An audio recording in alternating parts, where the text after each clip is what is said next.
So you've joined the Primary Care Investment Work Group meeting, and we have some new people tonight that we're going to be introducing you to. I'm going to start off with introducing you to a new program manager in our department, Natalie West, and she's going to go through some housekeeping remarks. And then I'm going to turn it over to our current executive director, Ben Steffen, to make some opening remarks. Natalie, go ahead. Hey, thank you all for joining the meeting this afternoon. As Melanie said, I'm Natalie West, and I'm a program manager in the Center for Health Information Technology and Innovative Care Delivery. And I would just like to start by reminding everyone that the meeting is being recorded. Please contact the MHCC team with any technical issues. While the meeting is scheduled for 90 minutes, the meeting agenda may not require the full amount of time. As a courtesy to others, please remain on mute when you're not speaking to reduce background noise. Staff may mute you if there is a lot of noise coming from your line, and you can mute and unmute yourself using the small button at the bottom of your screen that looks like a microphone. The meeting facilitator will sequence speakers and may also call on people to speak to ensure we have a range of perspectives. If you have a question, please raise your hand by clicking the raise hand button under reactions at the bottom of your screen. Another option is to enter your question into the chat box. And I will now turn the meeting over to the MHCC Interim Executive Director and Work Group Chair, David Sharp, to make opening remarks. Oh, well. I think we're going to go to Ben. Sorry. Oh, sorry. Go ahead. No. I was going to yield to Ben. Keeping everyone on their toes. And I did have a icebreaker here, but we decided to make that icebreaker for the internal staff only. And it was, did Derek Queen travel in that tremendous victory for Maryland on Sunday night? The consensus was he did not. And those who disagree can email me privately, and I'll give you ample consideration during the meeting, probably by not calling on you. But we bear no grudges. So welcome, everyone. And thank you for the introduction, Natalie. She's almost right, because I will be retiring on Monday. So she's damn close, as we like to say, but I'm still here for a few more days. So I just wanted to thank everyone for attending this 5 o'clock meeting. And we have a very ambitious slide deck. Staff tells me we're going to move through this smoothly and evenly, but I want to emphasize that we value discussion and input from the attendees more than we value speed. So we're going to be expeditious but respectful and give people an opportunity to comment and ask questions as we move through this. I believe Melanie's going to walk us through I think we've covered all the housekeeping chores. So I'm going to turn it over to Mary Jo Condon with Friedman and Associates to give us some update on Maryland and other states. So take it away, Mary Jo. So sorry, Ben, before we do that, I just wanted to name the people who were on the call, who are on the work group. And we do have 2 new members today. We have Chris Barker from Patient First, who is new. Teresa No, retired. And then we also have Bradley Boban from the MIA. He's the actuary there at the MIA. So other members that we have on the call, we have Dr. Dugarala, Chad Perman, who's going to be speaking during his presentation, Jill Marsteller, Laura Goodman, who's here representing Medicaid, Nora Hoban, Russell Lewis, Sally Alborn, Sarah Conway, Tyler Blanchard, William Henderson from the HSCRC. So that's who I see on the call so far. So if I missed anybody, let me know. I did also just want to do a really brief background before we get started today on kind of the charge of the legislation and why we're here today. So as a reminder, in 2022, the Maryland General Assembly passed legislation that established the Maryland Healthcare Commission Primary Care Report and Work Group. It requires MHCC to conduct an annual analysis of primary care and offer recommendations on the level of primary care investment relative to overall healthcare spending. The 2025 Primary Care Investment Analysis and Recommendations Report marks the second comprehensive analysis of primary care investment over the preceding year. The report will provide an update on progress in increasing investments in primary care and offer recommendations designed to help address the urgent challenges within primary care. So today we're going to hear updates on state investment activities in the Maryland primary care model and AHEAD primary care model. We'll then proceed to presentations and discussion on the Medicaid Hilltop definition of primary care, payer investments and targets, the investment strategy, and planning for Maryland primary care dashboard. So now I'm going to turn it over to Mary Jo to get started on the state updates. Excellent. Thank you, Melanie. Would you like me to share slides or would you like to do so? Natalie's bringing them. Great. Perfect. Thank you, Natalie. All right. Let's go ahead to the next slide, please.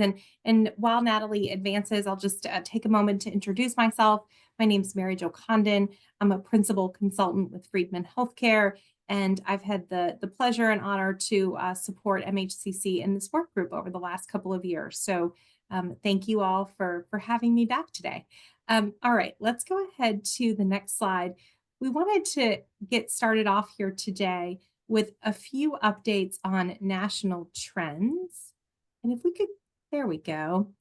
And unfortunately, starting with a somewhat sobering report from the Milbank Memorial Fund and the Robert Graham Center. And part of the findings of this report was that actually, while so many states have initiatives like Maryland to increase primary care spending, part of what we're seeing is actually a decrease in primary care spending as a percent of total medical expense. And I emphasize that as a percent of total medical expense, because in some cases, the amount spent on primary care is actually going up. It's just not going up as much as or as quickly as the rest of healthcare expenditures. You'll also note here that that underinvestment has an equity impact. And so it's particularly troubling and difficult for underserved and rural communities with greater access challenges there. Highlight the report that is referenced here on this fourth bullet. This was a fascinating study. You can link to it on the bottom of the slides. And it was a survey of about 1,100 folks from all over the country. And what it found is that they underestimated the amount spent on primary care by about tenfold. They overestimated, I should say, sorry about that. They overestimated the amount spent on primary care by tenfold. So really interesting. Folks shared how much they valued primary care, but also thought that we were spending much more on primary care. They thought about 40% of the healthcare dollar went to primary care versus about 4.5%. Let's go to the next slide. Also want to highlight the Primary Care Investment Network. This is a technical assistance opportunity that Maryland is going to join along with more than a dozen other states. It's a learning community sponsored by the PCIN, the Milbank Memorial Fund, and the Commonwealth Fund. The goal of this project is to bring states together to facilitate peer learning and collaboration and sort of talk shop about what they've learned in measuring primary care spending, reporting on the results, and working with stakeholders to increase sort of the focus on primary care in their states. States are going to be broken into 3 smaller groups, and Maryland is going to join Connecticut, California, and several other states that are really focused on using the data to demonstrate impact. So let's go to the next slide. As you might expect, there's quite a bit of correlation between value-based payment, alternative payment model adoption, essentially the non-claims payments that flow through those methodologies to support improvements in primary care. And so in parallel to efforts to increase primary care investment, many states, including Maryland, are also collecting data on value-based payment arrangements. 8 states, including Maryland, published reports. The MHCC just recently published its latest report. And you'll see here that some states have also set APM adoption goals. So Oregon, Delaware, Rhode Island has one. We're going to talk about California's in just a minute. Let's go ahead to the next slide. Want to highlight a few pieces of legislation that are moving through in state legislatures around the country. The first you'll see there is in Arkansas. They have an informal working group going now. They also have legislation moving through to put that working group in statute and to require measurement of primary care spending and recommend a spending target. Hot off the press, that legislation passed the Senate last week, and it is now moving on to the House, so we'll keep you posted on that progress. Connecticut has had an executive order in place for some time as a target for primary care spending. They measure primary care spending each year. One of the areas where they're working on now is to try to think about the impact of spending targets on different populations. This legislation around impact for individuals with developmental disabilities. New York has had this legislation or something similar to it run 3 or 4 times now, and it hasn't been successful yet, but they are trying again. They're also going to be one of the states participating in that PCINT initiative that we just spoke about, as will be Connecticut and Oregon, also on this slide. So we'll see if New York is more successful this year. Oregon is a state that has really been a long time leader, pioneer in this primary care investment area. They do have a target in place. Their first year of sort of requirement to hit that target was in 2023. But to be honest, they're sort of rethinking some of that, rethinking their definition, and rethinking their focus on primary care. Not that they would shift to something else, but rather just thinking about how they implement that. Washington State has reported on primary care investment several times over the years. They have legislation pending to put that in play on an annual basis and make it required. All right, let's go to the next slide. Over the next few slides, we're going to dig a little bit deeper into some of the leading primary care investment efforts. So if we go to our next slide here, we have 2 slides here on California. The first one is really concerning a statewide healthcare spending target that they've put in place. But what I want to focus on is if we go one more slide forward, it is a groundbreaking all-payer primary care investment target of 15% by 2034. So basically a 10-year target. They passed it at the end of last year. A few things I want to highlight about this target.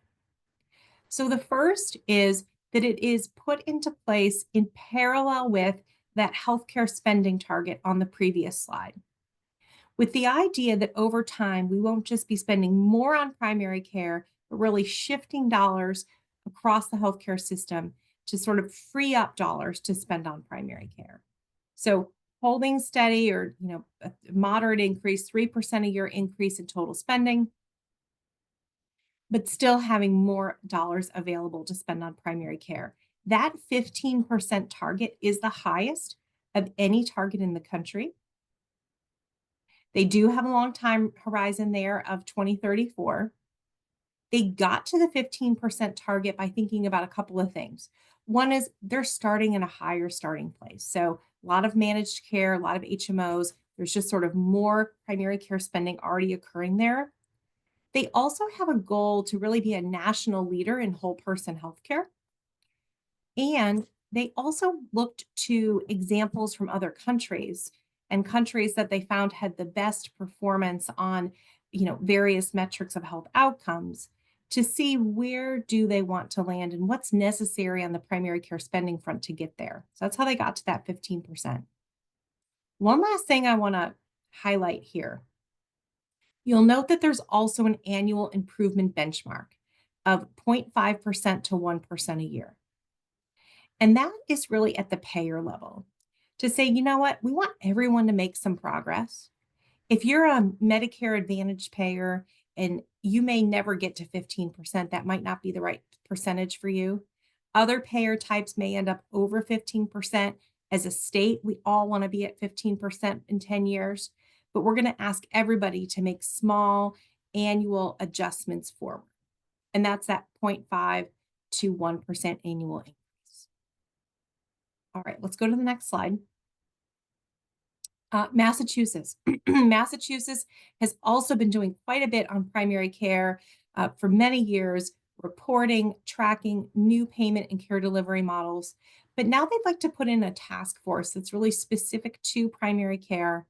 A lot that this task force is charged with. One of the things that I'll note is that it's actually less ambitious than the initial legislation that they put forward, which was to create a primary care trust fund. So ambitious goals here, but still sort of a tapering back a bit of where they were in that initial legislation. Let's go to the next slide. Just a couple more points on Massachusetts. They did just release a special report on workforce access and spending trends. If you haven't had a chance to check out this report and you're interested in this topic, it's a pretty good one. It's interesting also the emphasis that they put on workforce here, which we don't see in all the other states. All right, let's go to the next slide. Oregon, I mentioned quite a bit of this during the opening when we looked at that legislation, but if we go one more slide forward, what I want to focus on here is this last bullet. New legislation introduced to require the OHA to study primary care and make some recommendations. You know, they've had a long road here. I think they've learned a lot. They've had some differences of opinion about how primary care spending is calculated. And so basically what they're trying to do is take those lessons learned and think again about if there's refinements that they want to make in their process. All right, let's go one more forward here. Rhode Island. Rhode Island was sort of the initial parent of these primary care spending and target initiatives. A long history, and really going back to 2010, so 15 years now that they've been working on this. One of the things that was interesting in Rhode Island is that for many years, they didn't measure their progress in sort of a formal public way. And they are moving towards that. They're also rethinking their definition. They had a broader definition. And what they want to do is sort of narrow up that definition a little bit and see whether or not spending is increasing on those core primary care services. Let's go one more slide. You'll note here that's just a sort of a highlight of what I just mentioned. And the last bullet here, and this also relates to the APM conversation that we had just a few minutes ago. Rhode Island is really focused on thinking about how primary care is paid for, not just how much. So trying to find opportunities to increase prospective payment. All right, I think that's all we had on those slides. We can go one more. Oh, I nearly forgot Virginia, your neighbor. I apologize. You'll note, I just want to highlight here the last bullet. Virginia has been doing quite a bit around primary care through its Virginia Center for Health Information. But the last bullet there is new this year. And that's that it's developing a primary care spending threshold target and a companion enforcement mechanism for that target. And they're going to aim to recommend that to the legislature in 2026. Now I'll turn it over to Chad. Thanks, Mary Jo. Just a second before before Chad begins, are there any questions?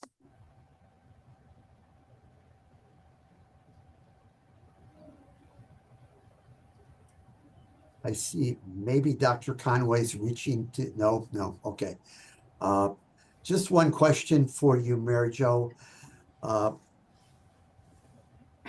As opposed to a target methodology, is any other state looking at another type of approach to setting a primary care spending level? We've been at the target level approach for almost a decade now, as several state reports have noted.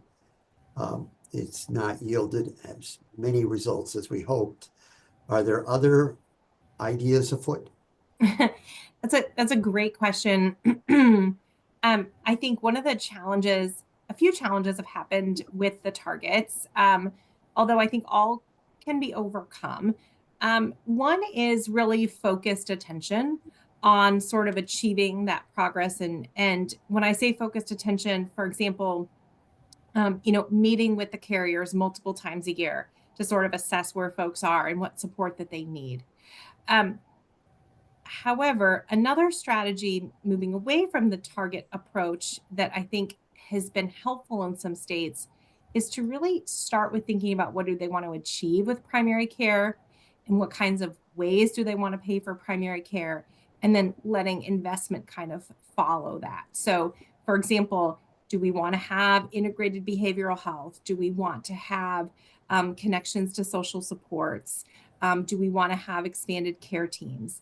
All right, if we want to have those things, then how much do they cost?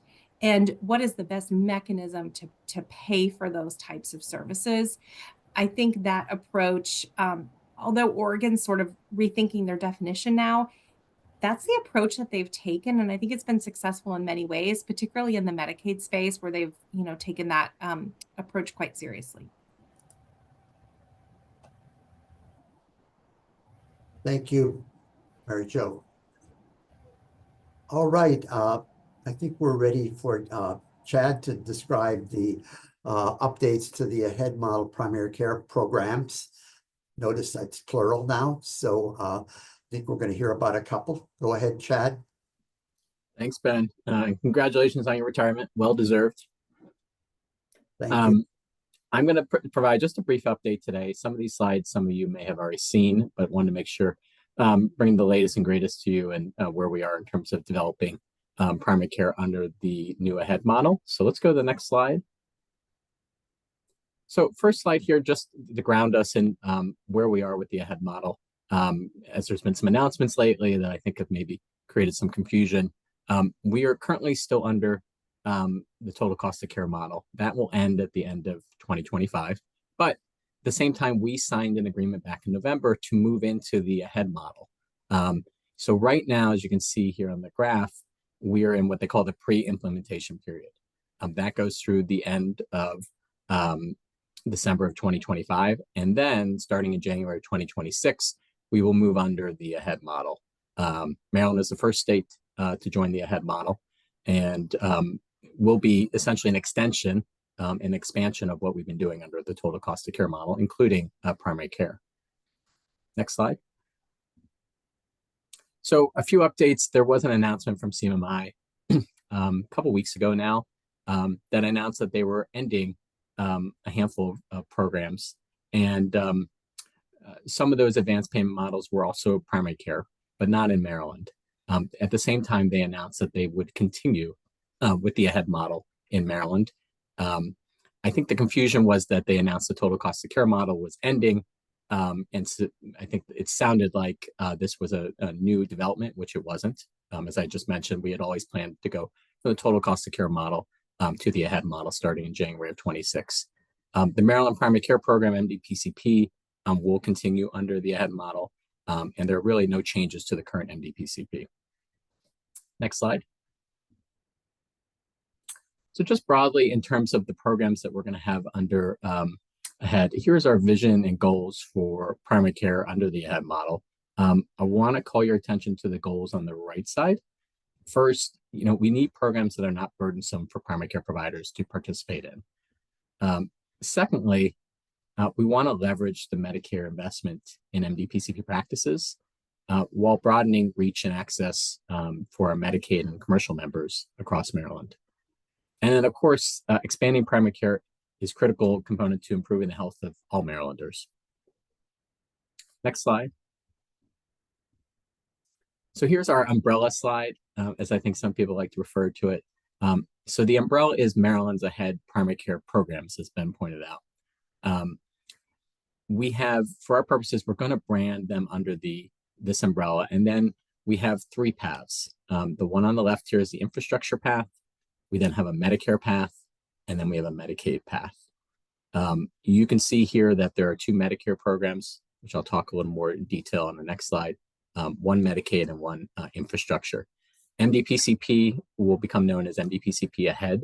And then we have these other programs, which we've noted are all new programs that we'll be adding in to really have a plethora of primary care programs, particularly advanced primary care. Next slide. Okay, so as you can see here, we drilled down on the 3 paths that will be available to primary care practices in Maryland for Medicaid, Medicare, and the infrastructure.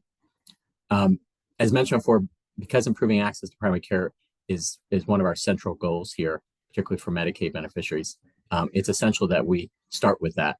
So, and Medicaid will be the gate to participation in the Medicaid primary care, excuse me, Medicaid will be the gate for participation in our Medicare primary care programs. So the Medicaid program will start this July. And for practices that also want to participate in the Medicare path, they can participate in either the nationally run Primary Care Ahead program starting in 2026 or MDPCP starting in 2027.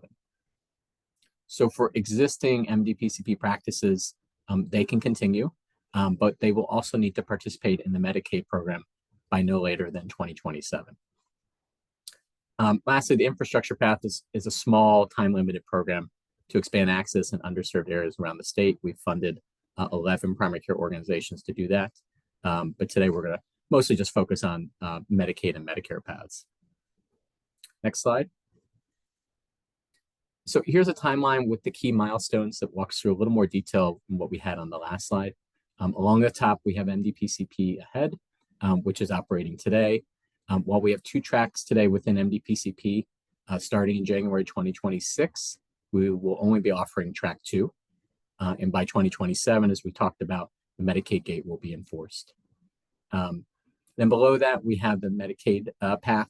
It will start this July, initially for the MDPCP practices who have 250 or more assigned health choice members, our managed care organization program, and then expand to non-MDPCP practices starting in 2026 and 2027. And then finally on the bottom is the PC Ahead program that will start in January 2026.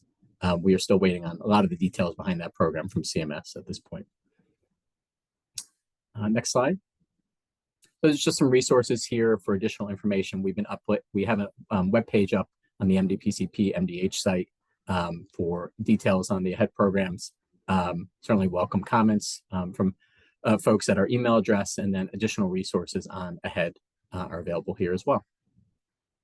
Thank you very much. Thank you, Chad. Any questions for Chad? I don't have a question specifically for Chad. I would have an observation that making care primary and primary care first were both CMMI announced they were being discontinued.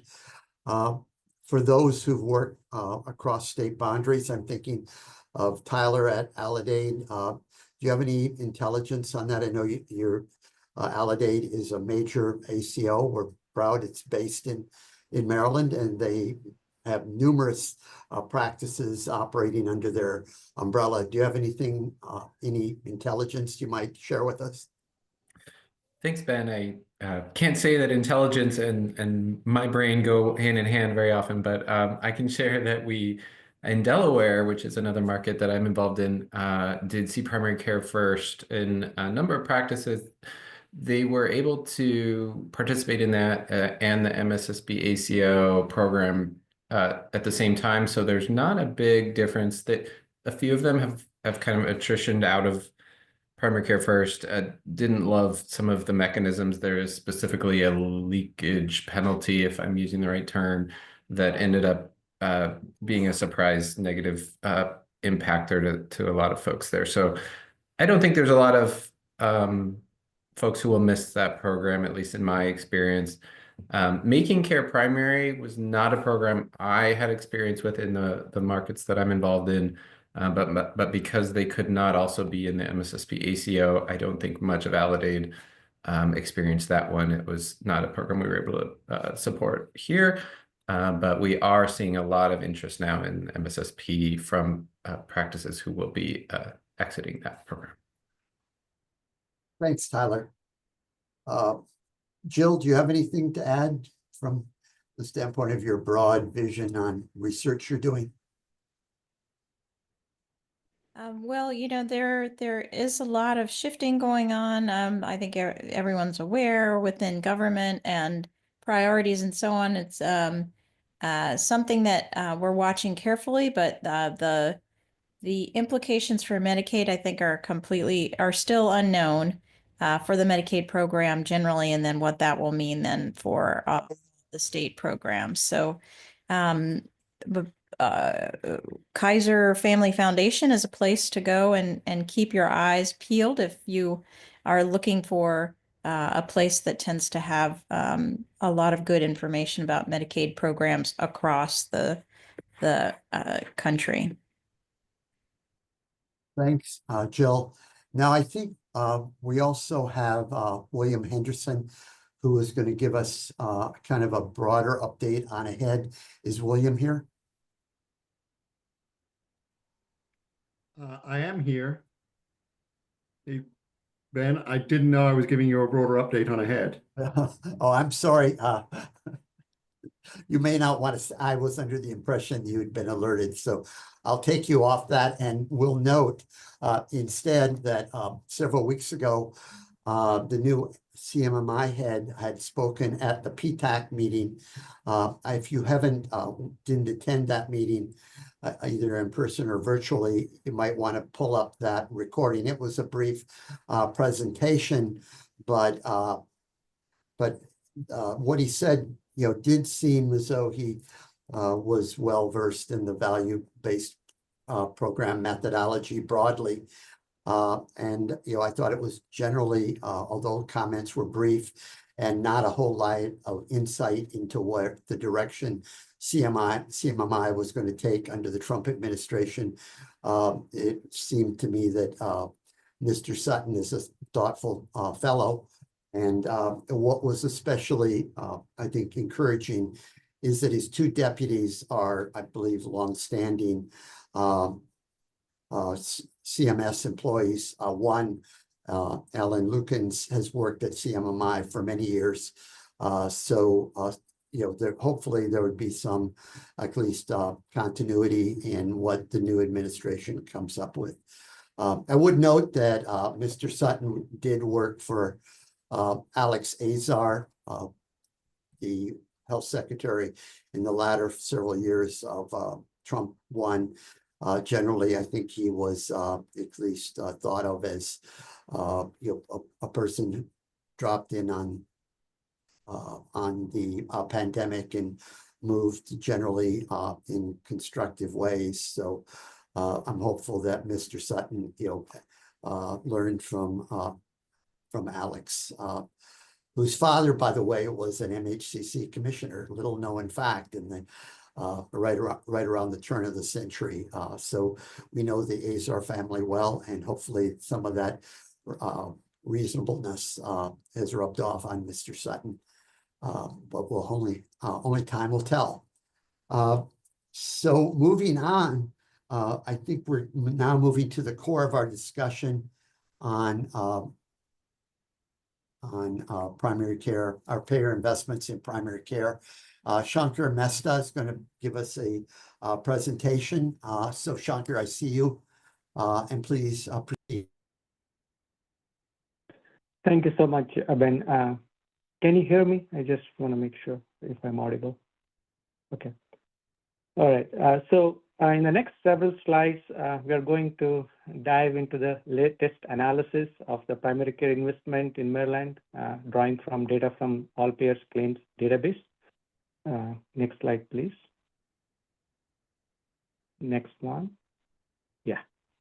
So in 2023, we initiated our analysis with a definition crafted by the Primary Care Investment Work Group, or PCIW. And last year, we expanded our approach by incorporating the CMS definition that used the AHEAD model. And for this year, we have taken a step further by including the third definition from Maryland Medicaid, which was developed in partnership with Hilltop Institute. Next slide, please. All right.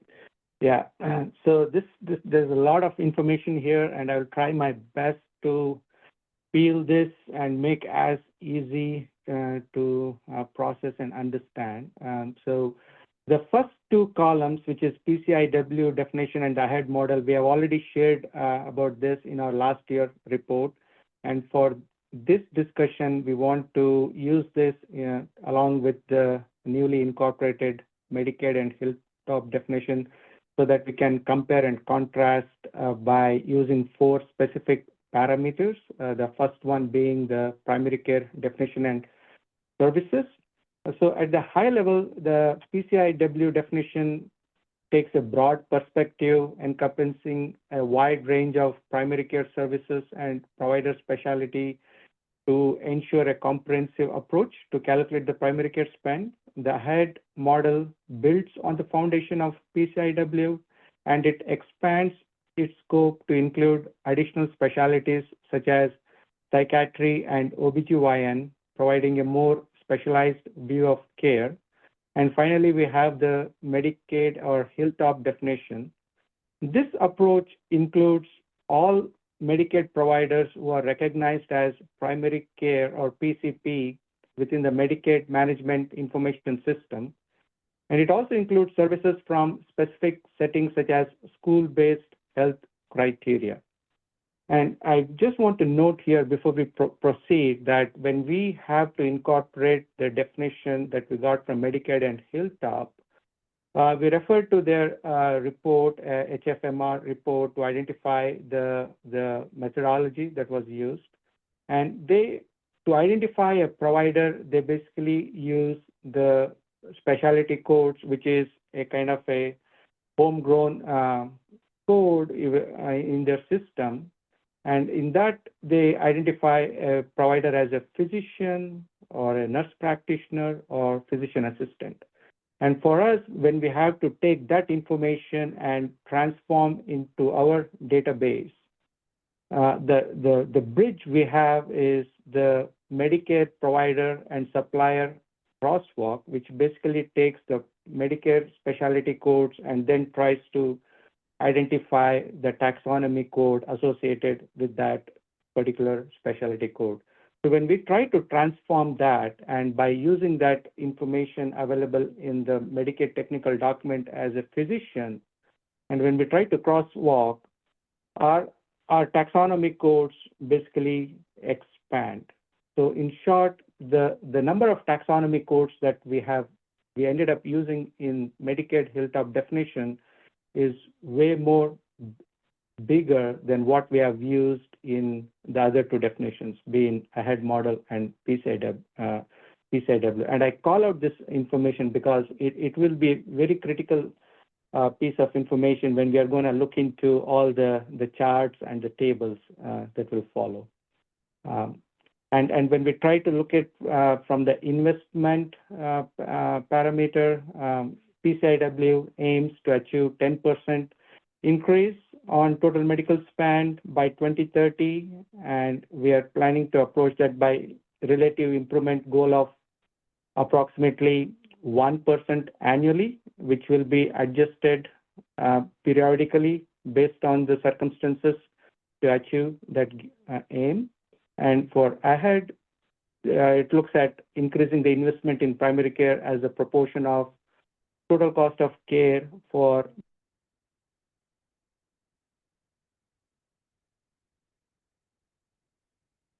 Shankar, I think we lost you. I feel like we lost everyone that was dialing in. Melanie? No, I think it was just Shankar. Everyone else is still on the line. Okay. David, do you want to pick it up? Maybe we'll try to get Shankar back. Looks like he's connecting to audio now. Okay. Yeah, I'm back.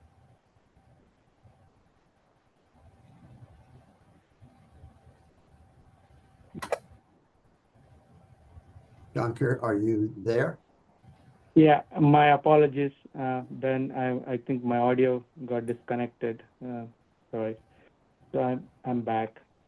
So Shankar, Um, you might want to turn off your camera. That way, in case it doesn't happen, you might limit that chance if you just turn the camera off. Okay, thanks, sir. Thank you. All right, sure. So just to recap, so from the investment standpoint, PCIW is aiming to achieve 10% increase, and in ahead model, we are looking at to increase the investment in primary care as proportion of total cost of care. And for Medicaid or Hilltop, we don't have any such investment target. Next slide, please. Right. So when we see this from an strategy or calculation perspective, we see that PCIW approach sets different targets specifically for commercial payers compared to Medicaid and managed care organizations. And it calculates spending on a per member per month basis and looks at this as a percentage of total medical expenses. And it's important to note that it excludes areas like pharmacy, dental, and supplemental expenditures. The AHEAD strategy includes all spending related to Medicare fee-for-service for eligible beneficiaries covering Part A and Part B. It sets both annual improvement targets and a final target by the end of implementation period. And lastly, for Medicare and Hilltop, we don't have any such strategies yet defined. And the last parameter of provider and billing codes, we see that for PCIW, we use a total of 39 taxonomy codes and 344 billing codes. And when it comes to AHEAD, it has 16 provider specialty codes, which gives us 57 taxonomy codes, and they also use 181 billing codes. And for Medicare and Hilltop, we are seeing at a total of 236 billing codes, and some of these codes are targeted specifically for PCPs, while others can be used by any provider type. I want to pause here and see if there are any questions on this comparison.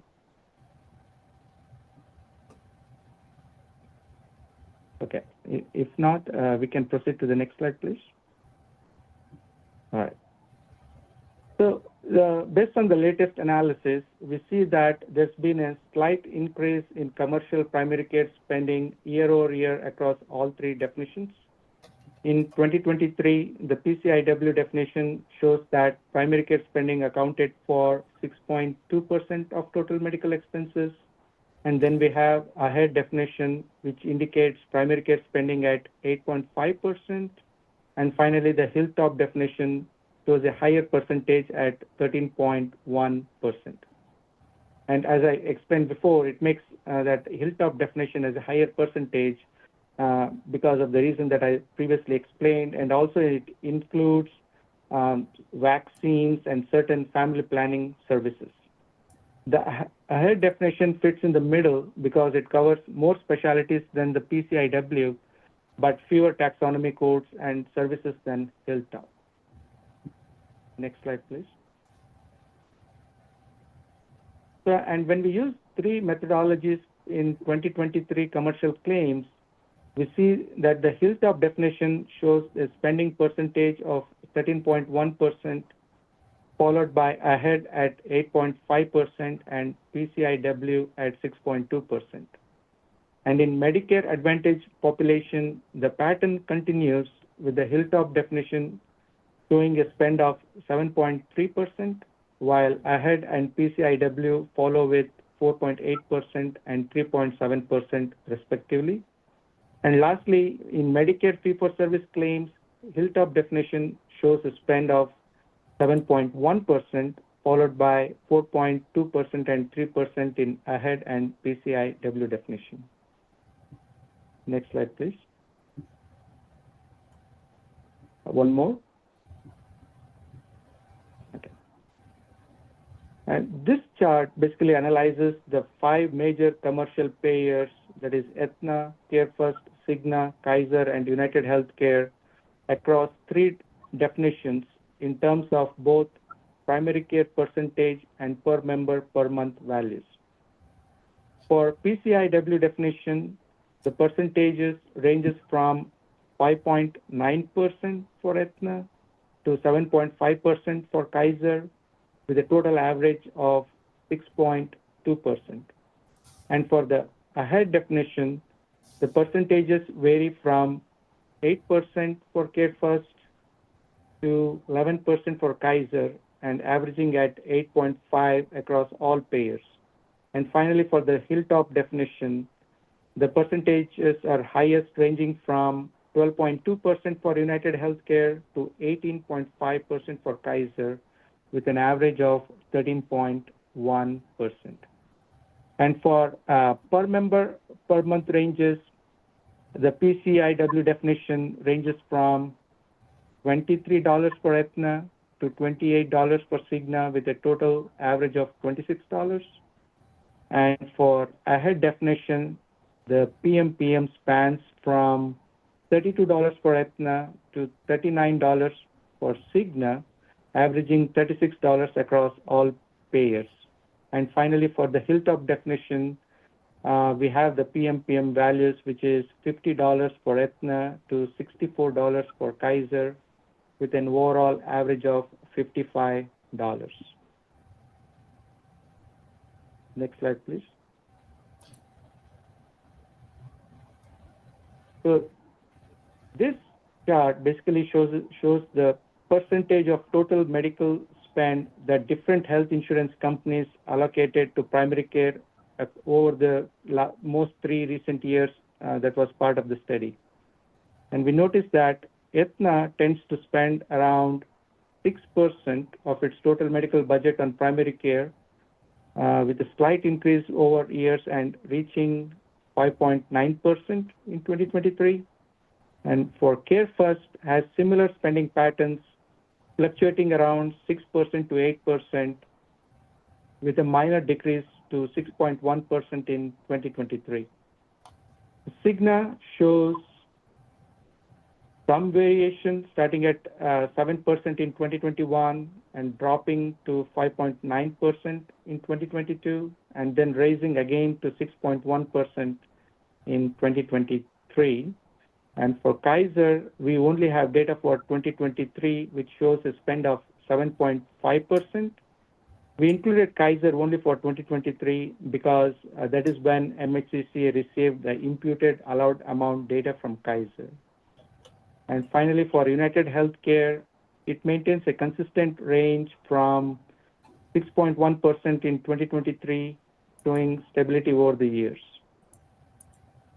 Next slide, please. The geographic variation in commercial primary care spending across Maryland counties shows that the most counties fall between 5% and 7% of total medical expenses for primary care spending. One thing to note is Allegheny County shows the lowest spending at 4.1%, whereas Calvert, Frederick, St. Mary's, and Wicomico counties show 7.1% for primary care spending. Next slide, please. One more. Okay. Now we'll look at the primary care spend trend in the Medicare Advantage payers. This chart shows that there is a slight increase in Medicare Advantage primary care spending across all 3 definitions, similar to what we observed in the commercial market. So in 2023, the PCIW definition showed a primary care spending percentage of 3.7% of total medical expenses. The AHEAD definition showed a primary care spending percentage of 4.8%, and the Hilltop definition showed a primary care spending percentage of 7.3% of total medical expenses. Next slide, please. One more. Okay. And here we try to look into the Medicare fee-for-service spending by county. And so overall, the data shows slight variation in Medicare fee-for-service primary care spending across different counties and years. In general, there seems to be a modest increase in percentage for most counties from 2020 to 2022. Certain counties like Washington, Montgomery, and Anne Arundel counties consistently report above average percentages compared to others like Baltimore City. Next slide, please. All right. So that concludes my presentation. Thank you, Shankar. Questions for you from the work group. So one question, you mentioned the codes and the taxonomies. What's driving the HFMR in higher percentages? Is it the additional taxonomies or is it the additional codes? Sure, Ben. It's a combination of both. Because HFMR, their methodology tries to identify primary care spend by using two criteria. One is mainly by just looking into any procedural codes that are independent of who the provider type is. And the second criteria applies that and criteria of, in addition to having those CPT codes, we need to have one of those providers to classify them as primary care spend. And because of that situation that we are in to transform the provider specialty into taxonomy codes, when we map it, we basically expand our number of taxonomies that are included in our logic. So Tyler, I'm sorry, Tyler ahead. Blanchard has his hand up. Ben. I'm sorry. Tyler Blanchard has his hand up. Sure, go ahead, Tyler. Thank you. I appreciate that. Really interesting data. One thought that came across my mind is that in the claims data we are able to analyze, at times we can see some variation in primary care revenue or rates dependent on the type of organization they're affiliated with. So if they're part of a system or a larger organization, they may be able to generate higher rates, higher fees as compared to a smaller independent practice or a federally qualified health center. Are you able to see, what I'm curious is how different or same is the primary care investment in those different types of primary care organizations, if we're able to see that in the data? Go ahead, Shankar. Yeah, thanks for that question. I mean, that's a very interesting way of looking into to further understand this spend. But right now, we don't have that data point where we can classify the provider organization into those categories. But I think there is a work underway to add more information about a provider organization and category by supplementing the all payers claim database with data from IQVIA, if that is if I'm correct. And with that, we might be able to classify the provider organization into one of those categories and be able to look into that primary care spend.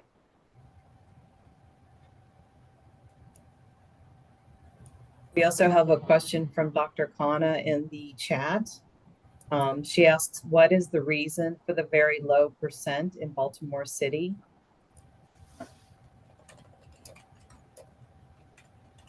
Yeah, I mean, we really don't know the exact reason that might be contributing to that low spend, and that is one of the reasons why we wanted to bring this table to our discussion to basically now think more about when we break down this primary care spend by geography or by county, we see all these variations, which basically kind of gives us enough inspiration to look further into what might be driving into one of those low spend in certain geography or counties. I mean, if I have to take my just guess, I would say, maybe is it like there is certain thing going on with the demography or with the access of care? I don't know, but those are the things that comes to my mind, which might be contributing to that. Dr. Khanna has her hand up. Did you want to add something to that?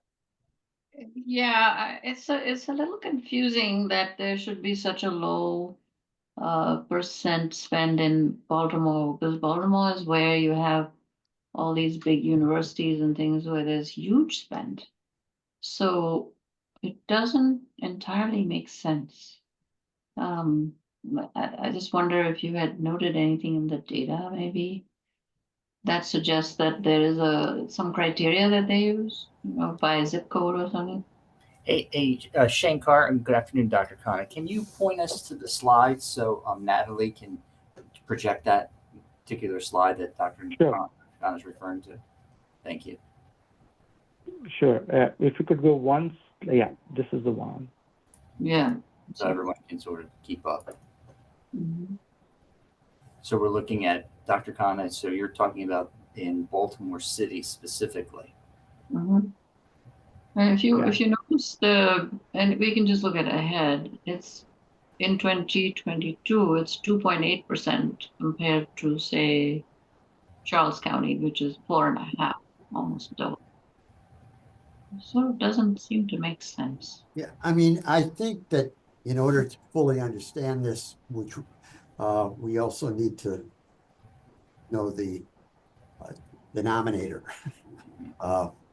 that it's very hard to draw, overall conclusions, but spending actually could be higher or it could be lower, but I don't know that we can necessarily conclude. Certainly the primary care spending of total medical expense is lower, but as important, we'd like to know what the total medical expense is per patient, I think.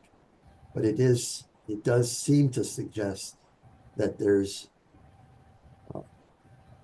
the mix of services used in Baltimore City differs rather significantly from other jurisdictions. Yeah, so that would suggest then that you need some kind of a multivariate analysis strategy to be able to control for variables that are co-occurring. That's one thing that I was wondering about is for example, Kaiser has continuously higher spend or appears to. Does that also mean that they are particularly active in specific, or are they also particularly active in certain counties? That probably is true. So when we see the county numbers look a certain way, is it partly because Kaiser's there, where it might not be in other parts of the state? So I think it's a little bit difficult to isolate what's happening without trying to look at multiple variables at the same time. And maybe we could ask Mary Jo to weigh in here from some of her work with other states. So Mary Jo, there is, I think Dr. Marcello is bringing up an excellent point. Yes. But I was just wondering if the way other states are approaching it is more in the generalities of saying, if you just look at claims that occurred, this is sort of a good, solid, reliable finger to the wind in terms of measuring different approaches. Can you elaborate on what you're seeing in some of the states you've been working in? Sure, happy to. First, one note I would make is, and Shankar, tell me if I'm wrong on this, but I believe this is by the residence county, not the providers county. So Dr. Khanna, where you noted, that's where all the universities are. I would just note that while that may impact access and give folks more access, I would also note that this is by the residence of the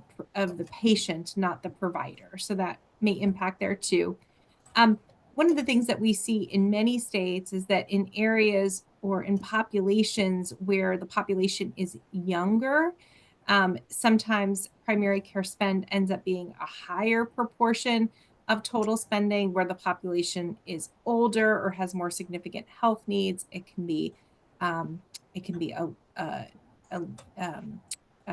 lower proportion. So higher proportion, younger population, lower proportion.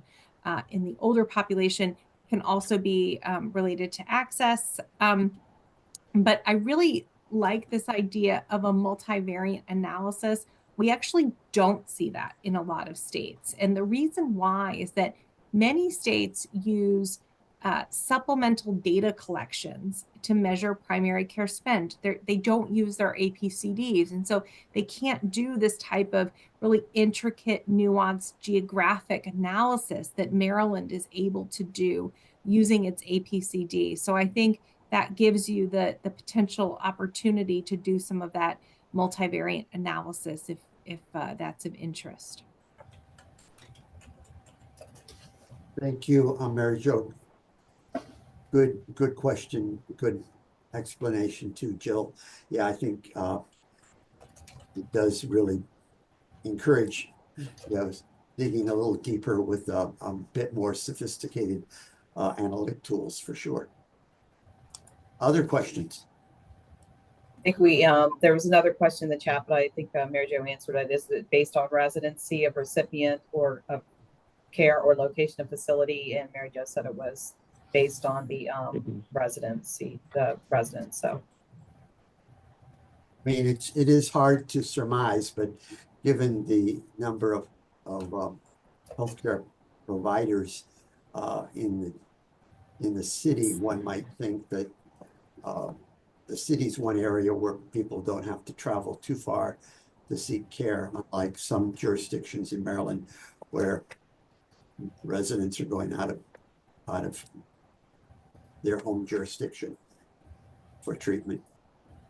But we have to prove that empirically. Other questions we have?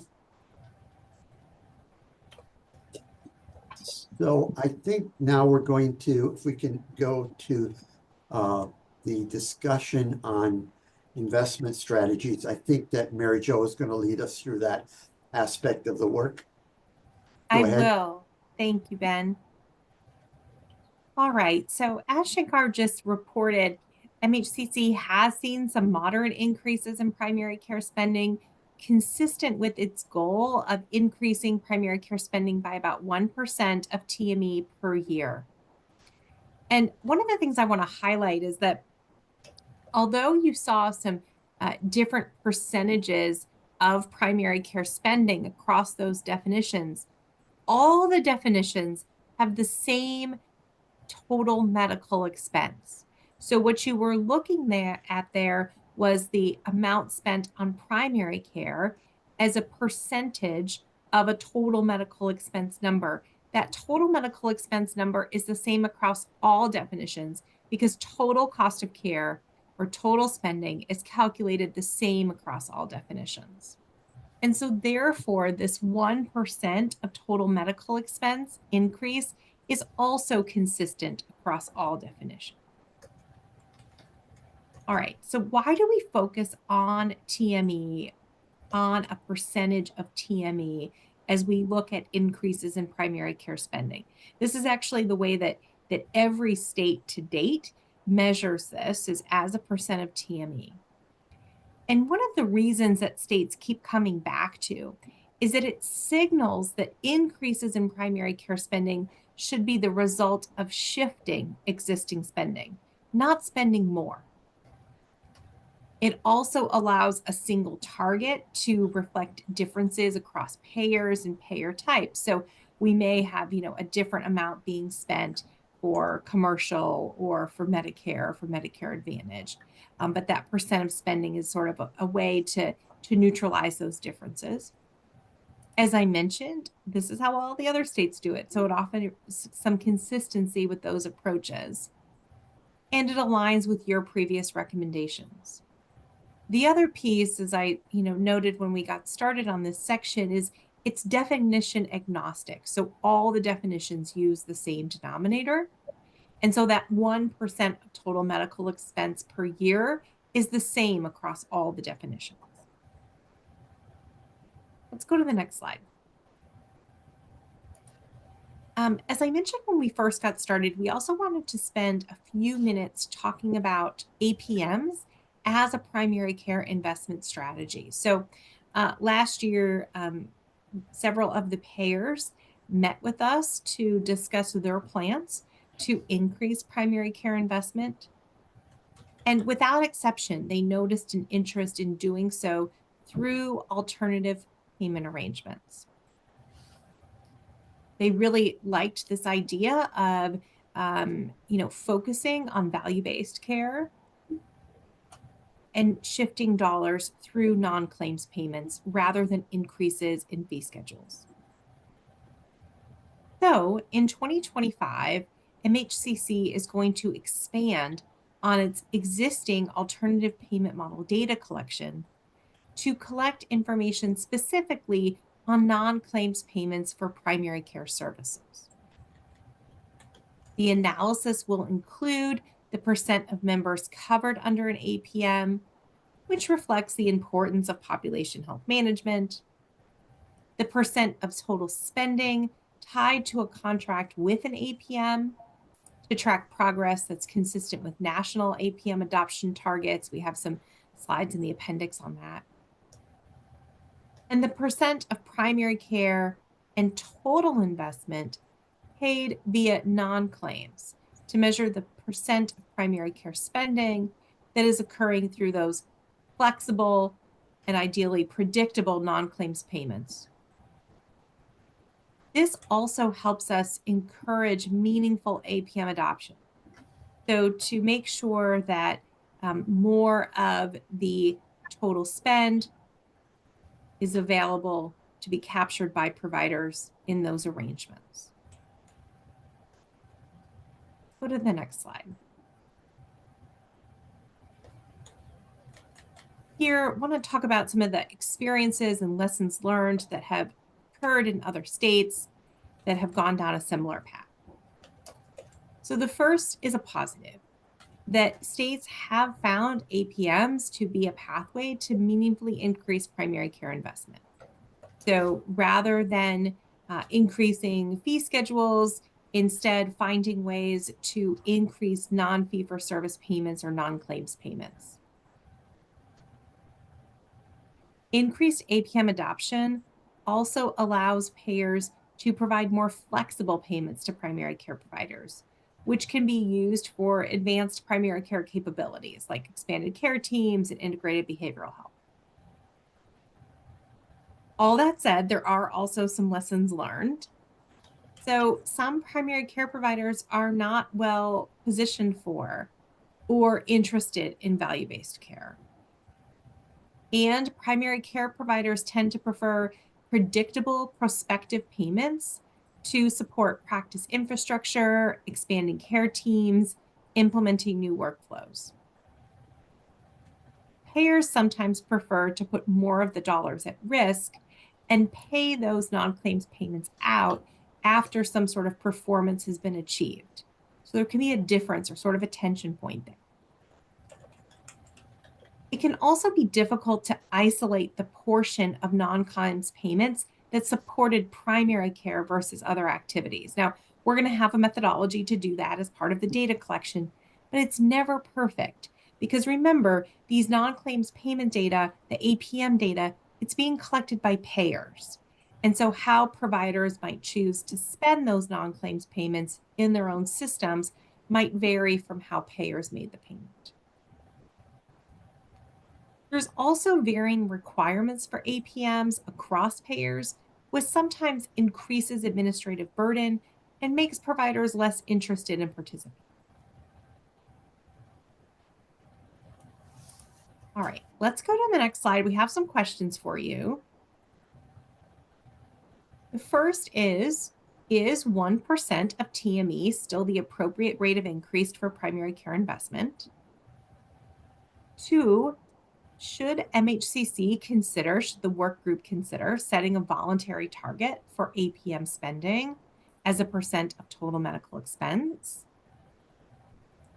Should the work group consider a voluntary target for increasing the percent of members who are participating in an APM with primary care investment? Or are there other strategies that you all would recommend to increase primary care investment? So I'll stop there and open us up for some discussion.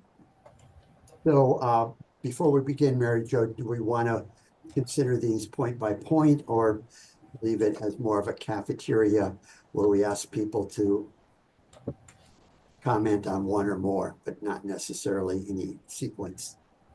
I think we leave it to the group to comment on those that they feel are most compelling to provide input on. What do you think? I'm agnostic on that, but all right, let's do it that way, since it seems, given the amount of time we have, we probably want to give as many people an opportunity to comment rather than going systematically through each one and running out of time at bullet number 3. So spread your comments around if you so choose, or pick your favorite. I'll pick, first off, the newly inducted president of the Maryland Academy of Family Medicine. I'll leave him to identify himself.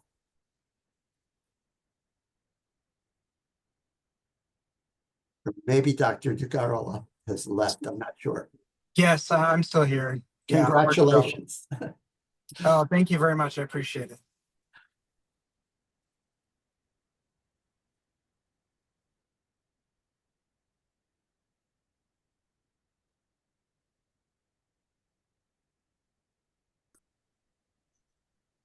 Omar, are you going to comment?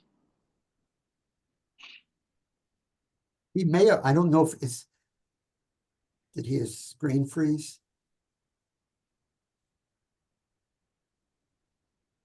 Dr. Khanna, oh, go ahead. Go ahead. Yeah.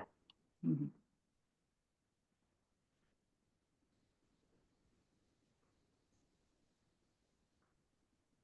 So Dr. DeGaraga is on mute. So if you've been speaking, that's probably why we haven't heard you. I think Ben was wondering if you might want to weigh in on any of the questions that were on the slide. And then we can go to Dr. Khanna. There we go. Yeah, I apologize. I'm in my car right now, so I apologize for the connection issues here.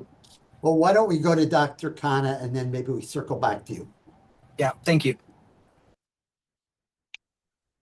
So I was going to note that the idea of including non-claims costs is not included in this list, which seems like a promising idea.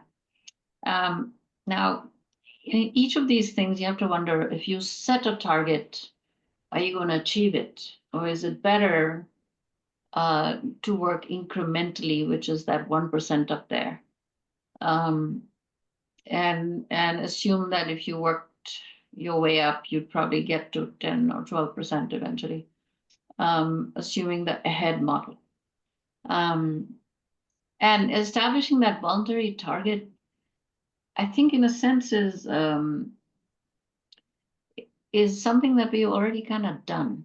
You know, we've sort of invited people to participate in a multitude of APMs voluntarily, and I think that ship might have sailed, in my view. Anyway, but I think setting that 1% is seeming like probably a reasonable way forward, with the inclusion of other non-claims costs being included. Thank you, Niharika. Dr. Bernstein. I think some of the points made about, I'll address the, setting targets and encouraging APM spending, non-claims payments as part of the movement. I think there's a great role for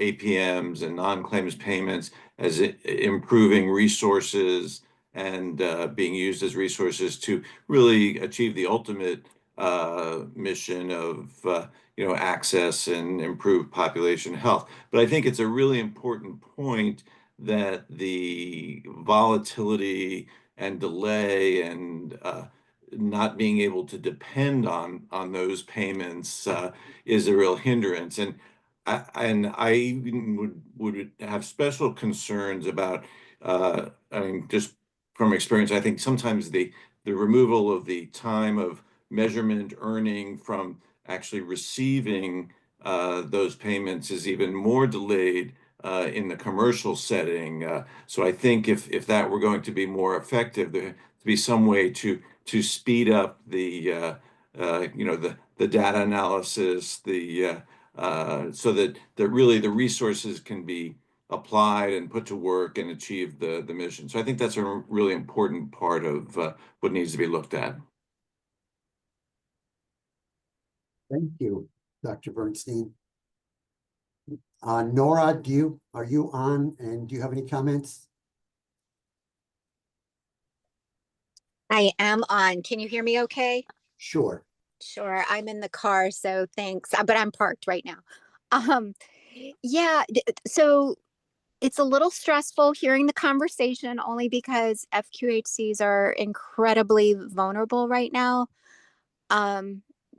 Because we accept all patients and our payer mix is so heavily reliant on Medicaid and the attacks to Medicaid, as well as even our federal grants that help supplement some of our cost borne by, either underinsured patients or uninsured patients.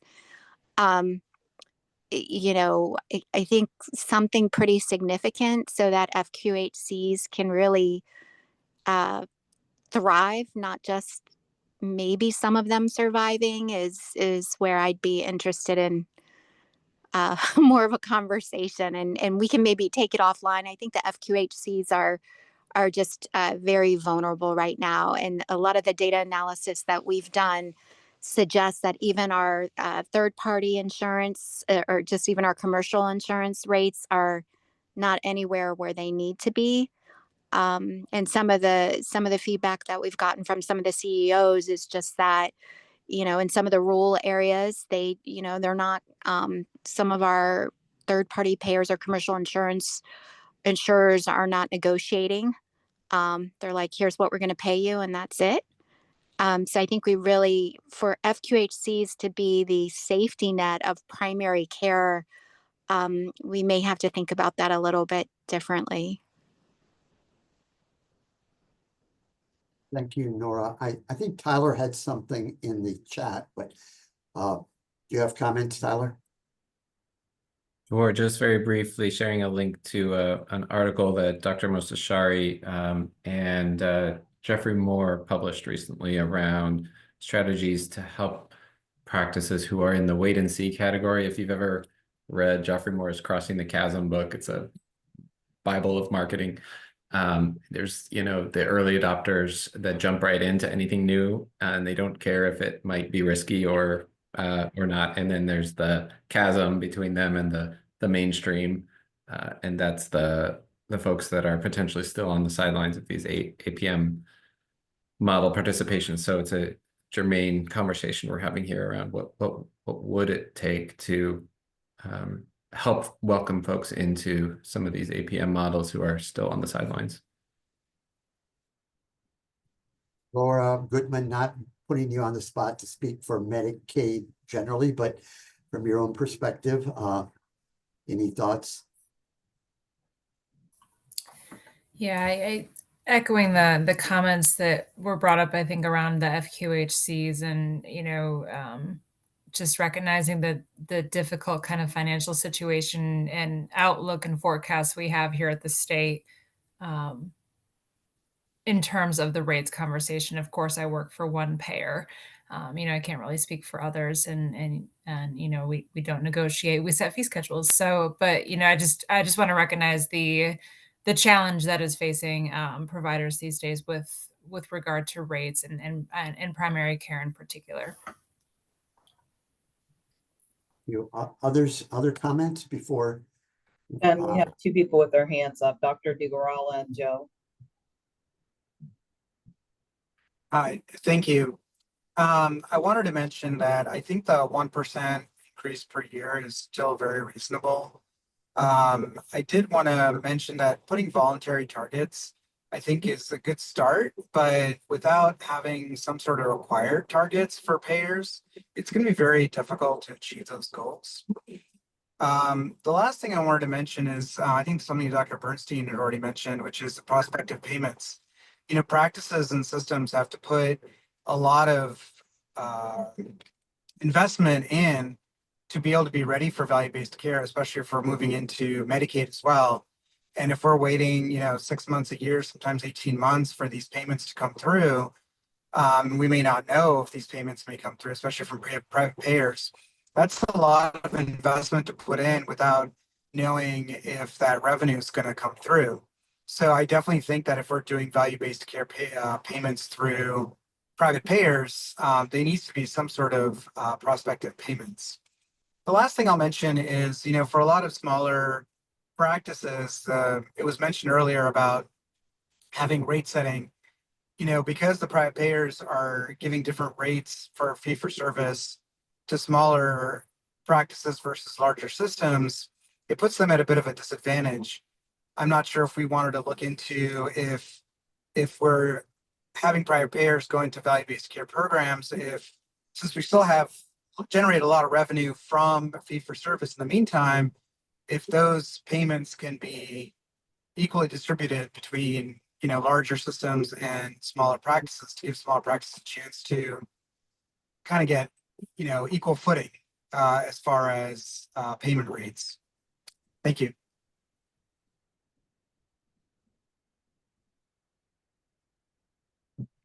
And I think Jill and then Sally Ann. So I just wanted to remind everybody that it looked like there was much higher primary care spend in Kaiser Permanente. I'm wondering whether it's worth it to try to investigate some of the different practices within that specific payer that are leading to that higher spend. Now, clearly some of it might be that at least in previous years, there was a gatekeeping system, which would essentially send people through their primary care clinician before they could see anyone who was a specialist and so on. So it could be that that's primarily what's driving the higher primary care spend. But there may be other practices that we could learn from more generally that actually would be applicable to other health plan models. So something to investigate. Thank you, Jill. And I think Sally Ann has her. Sally Ann, I saw your hand up. I was getting around. So thank you, Ben. Yeah, go ahead. Congratulations, by the way. Thank you. I know. I support absolutely Nora's comments, and just wanted to broaden the perspective too to our uncompensated care, which doesn't get talked about very much, but goes into several hundreds of thousands and millions of dollars in the aggregate, which I don't think gets factored into it. So I think FQHCs really need to be looked at separately, because of our model and because of our different funding streams, as well as the amount of what we now call social support, social determinant supports that we've been providing for years that are not necessarily all of them baked into our rates, or even our prospective payment rate. So I would like to advocate for us being kind of carved out and looked at and in some positive ways around. One of the things that we know from some work we've done at Priority Partners is that the FQHC model significantly reduces inpatient utilization. and lowers overall MLRs. And, you know, what are the real drivers of that? We haven't looked at it scientifically, so I just like to throw that into the mix. Thank you, Sally Ann.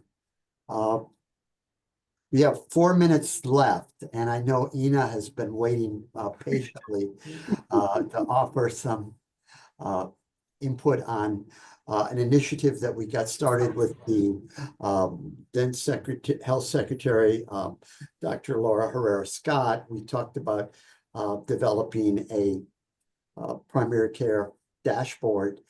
We've been putting some thought into it, and I'm briefly ask Ina to run through some of the thinking and where we are right now.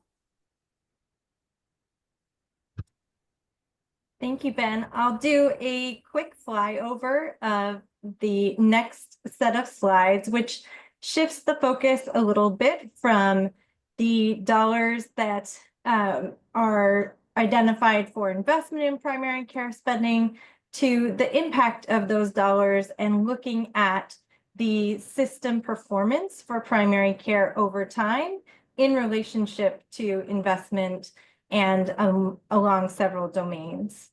So we'll go to the next slide now and talk about multi-domain dashboards for comprehensive system performance monitoring for primary care. I think the group has likely seen some examples of these dashboards previously, but I'll remind the group that there are a small group of states that are tracking primary care performance in multiple domains through single dashboard tools. And these tools really allow users to explore the way that primary care investment relates to other domains such as workforce, access to care, quality of care, and importantly, equity as well. States that are using these dashboards, there are a small number of them. Massachusetts, Virginia, and New York are key examples. We can go to the next slide now, and as we move to the next slide, I'll also just add that the state level view is particularly important to factor in those aspects of information that are relative to state policymakers' work and that may be available more so at the state level than the national level through disparate data sets that need to be woven together at the state level to create this view, which allows really an assessment of the primary care system and its performance and the interdependency of that performance. So looking here at this visual, we can see that there is a hypothesis about the relationship between financing for the primary care system, that impacting the workforce development initiatives, in turn leading to more robust interdisciplinary primary care teams, and the team's availability to improve timely first contact access to comprehensive and coordinated care. And finally, to impact quality. Access promotes quality through the continuity of longitudinal relationships and investment in common tools for care coordination, improves quality and overall stable practices that are focusing on comprehensive care are better poised to improve and transform the system and improve quality. We can move to the next slide now. This is an example dashboard from Virginia. It's the Virginia Primary Care Scorecard. Virginia's primary care scorecard, as represented in the previous graphic, does include multiple domains. Virginia focuses on expenditures, workforce, and utilization outcomes. This tool was built by the Virginia Task Force on Primary Care, and it is powered by data that's reported at the state and available from national public reporting. And in the next slide, we can focus in a bit more on how Virginia looks at expenditures, primary care investment, The dynamic component of Virginia's dashboard tool allows a user to examine the aspects of primary care spending. These aspects are familiar as some of them are currently reported in the work group's primary care investment analysis report.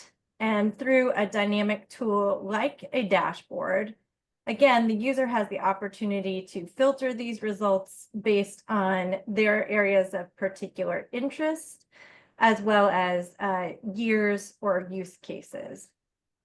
We can go on to the next slide now. Maryland has the opportunity to begin tracking primary care system performance through a dashboard approach.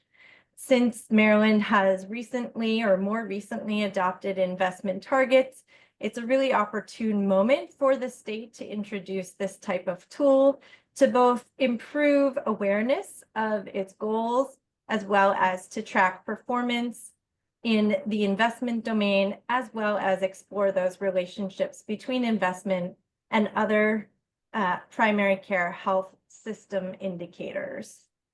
Maryland also has data, as Mary Jo indicated earlier in our discussion today, that allows for more comprehensive view and exploration of disparities in access, for example, as well as the opportunity to eventually drill down and include domains and filters that would allow a user to look at the results by practice type, for example, as well as looking at different indicators in relationship to one another and by the variables of race, ethnicity, and geography.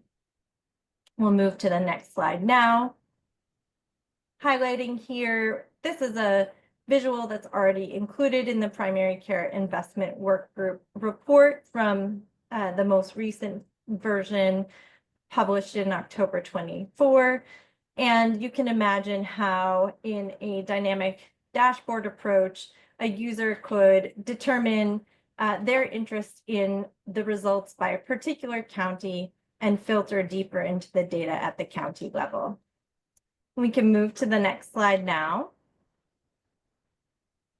And finally, as we consider a dashboard framework that would be applicable in Maryland and getting started with this approach of a multi-domain view of primary care system performance, we wanted to highlight here that a first phase of this dashboard could include in simple 2 domains, again, more deeply exploring the investment piece and the results of the primary care investment analysis work, and then adding in those quality metrics that have been prioritized through Maryland's primary care programs in other paths and including them in the analysis as well.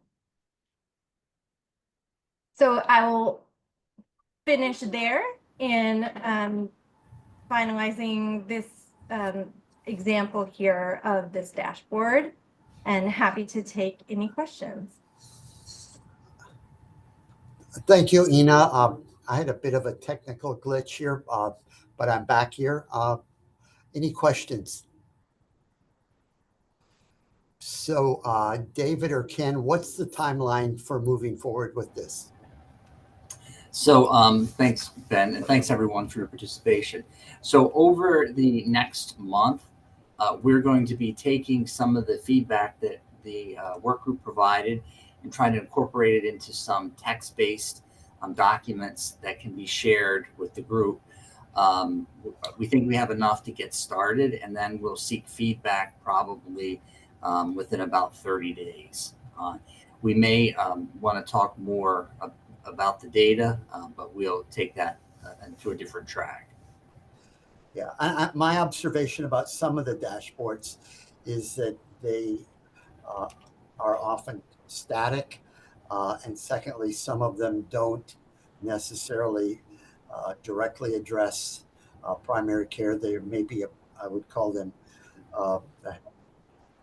utilization dashboards, which will be valuable. But I think we have sufficient information that consistent with the original vision adopted by the then Secretary,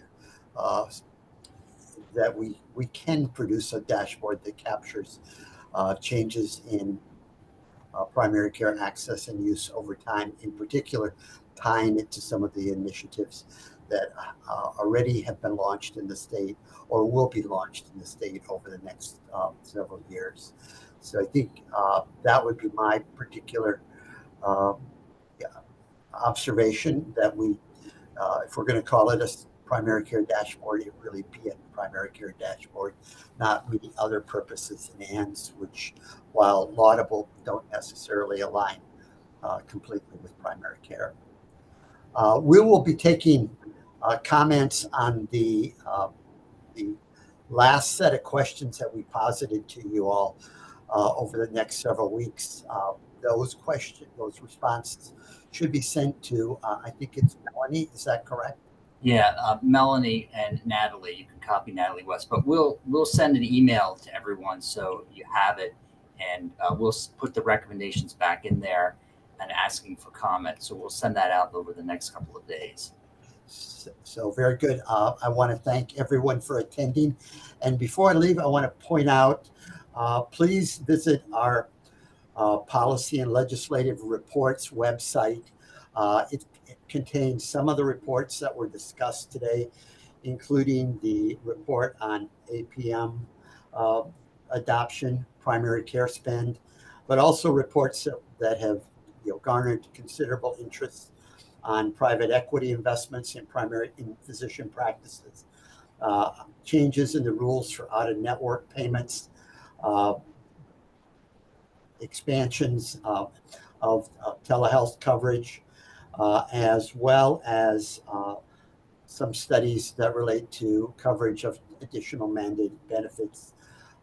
Certainly, the Healthcare Commission does a lot of things, and please take advantage of the valuable policy and legislative reports. In particular, I'd also, an area that very closely aligned with primary care is our work on behavioral health. And we did a behavioral health workforce analysis this past fall. We're moving forward with a plan to implement some of those recommendations on expanding the behavioral health workforce. Certainly as big a challenge as expanding access to primary care. So please take a look at that. It's on our Policy and Legislative Reports tab on the Maryland Healthcare website. And with that, I want to thank everyone for your attention today. And thank you for your support over the years. David Sharp will be acting executive director until a permanent executive director is selected. I'm sure he'll do an excellent job. And certainly the staff is well prepared to continue to support all Maryland residents and to assist our commission in meeting our mission. Thank you all and have a good night.